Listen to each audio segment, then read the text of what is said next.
नमस्कार मु ज्योत्स्ना पुणी थे स्वागत करुँ मो चैनल को। आज आपण सहित शेयर करी हाई प्रोटीन मल्टीग्रेन अटार पिठार रेसिपी। ये पिठाटी खूब टेस्टी और क्रिस्पी होता है। यह गोटे कंप्लीट मिल कहीहब कारण यह फाइबर कार्बोहाइड्रेट प्रोटीन और फैट्र गोटे परफेक्ट कॉम्बिनेशन। यह आप ब्रेकफास्ट लंच डिनर केतबेले भी नहीं पारे एवं आपण यह सहित कंबाइन करेंगे धनिया पुदीना पत्र चटनी को। मुझे जुआणी पत्र चटनी नहीं जार रेसिपीर लिंक मो डिस्क्रिप्शन बॉक्स रे शेयर करी। बिना चटनी रे मध्य आप खाईपर यह बहुत टेस्टी होता है। चलतु रेसिपी आरंभ करवा।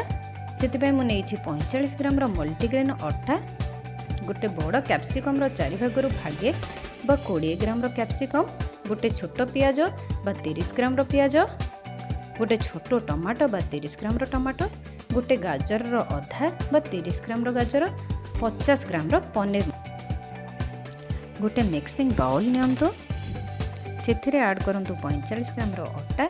ये अटार रेसिपीर लिंक मु डिस्क्रिप्शन बॉक्स रे देछि। हाफ चम्मच लूण दियंतु, गाजर को ग्रेट कर नियंतु, पनीर को हाथ रे क्रश कर दियंतु किंबा ग्रेटर साहाय्य रे ग्रेट करंतु, कैप्सिकम पियाज और टमाटो को छुरी साहाय्य रे खूब छोट छोट करी काटि दियंतु। मिक्सिंग बाउल रे समस्त सामग्री को देई चम्मच साहाय्य रे मिक्स करंतु। एठी एक तथ्य आमे जानी रखिबा उचित जे आम शरीर ओजन जेतिक होता है प्रतिदिन आम खाइबार आमको सेतिक ग्राम प्रोटीन आवश्यकता पड़े थाए। प्रोटीन आम शरीर को ग्रो करिबारे सहाय्य करे, आमर मांसपेशी हाड़ और चर्म को रिपेयर करिबारे मध्य सहाय्य करे। जदि आपण वेट लॉस जर्नी रे अछंती किंबा किछि ओजन आपणक शरीर कमेवा को चाहूँगी ताहले प्रोटीन इनटेक को आपण निश्चय ध्यान रखिबा दरकार। यही सिंगल पिठारे आपन को कार्बोहाइड्रेट फैट फाइबर और प्रोटीन आवश्यक अनुसार मिल जाव, जहाँ फल आपण कंप्लीट पोषण मध्य पाई परिबे। आवश्यक अनुसार पानी दे गोटे थिक बैटर प्रस्तुत करंतु। बैटर टी को बेसी पानिया हवा को दियंतु नहीं, तेणु पानी को अल्प अल्प करे ऐड करंतु। प्रॉपर कंसिस्टेंसी आमर हो जाइए। वर्तमान गैस रे तावा बसई तावा को गरम करंतु आ से खूब कम तेल बा 3 ml तेल दियंतु। बेसी तेलर आवश्यकता एठी हबो नहीं कारण पनीर रे जो फैट अच्छे कुकिंग समय रे ताहा रिलीज हेबो एवं कुकिंग रे हेल्प करिवो। ए बैटर को तावा रे पकई या को हाथ साहाय्य रे स्प्रेड कर दियंतु।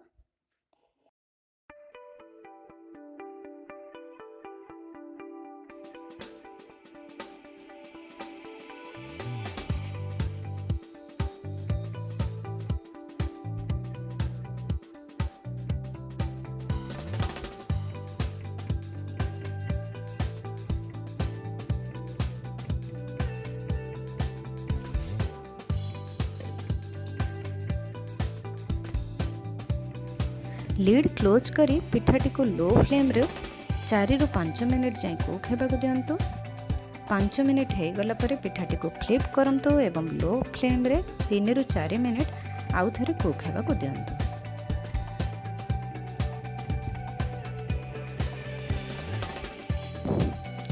यह पिठाटी रे आपण 387 कैलोरी और 15 ग्राम प्रोटीन पाइबे। जेहेतु ए अधिक परिमाण प्रोटीन अच्छे यह आपन को बहुत समय जाए फुल फुल रखिबो, भोक हेबा को दब नहीं, जहाँ फल रे वेट लॉस रे हेल्प करिवो। यह को गोटे सर्विंग प्लेट को कलेक्ट करिके गरमा गरम खांतु। वीडियोटी को पूरा देखिथिबार धन्यवाद। जदि मो वीडियोटी आपन को टिके भी भल लगे थाए तेबे लाइक और शेयर करंतु, मो चैनल को सब्सक्राइब करंतु। पुणी देखाबो आउ गोटे इनफॉर्मेटिव वीडियो सह।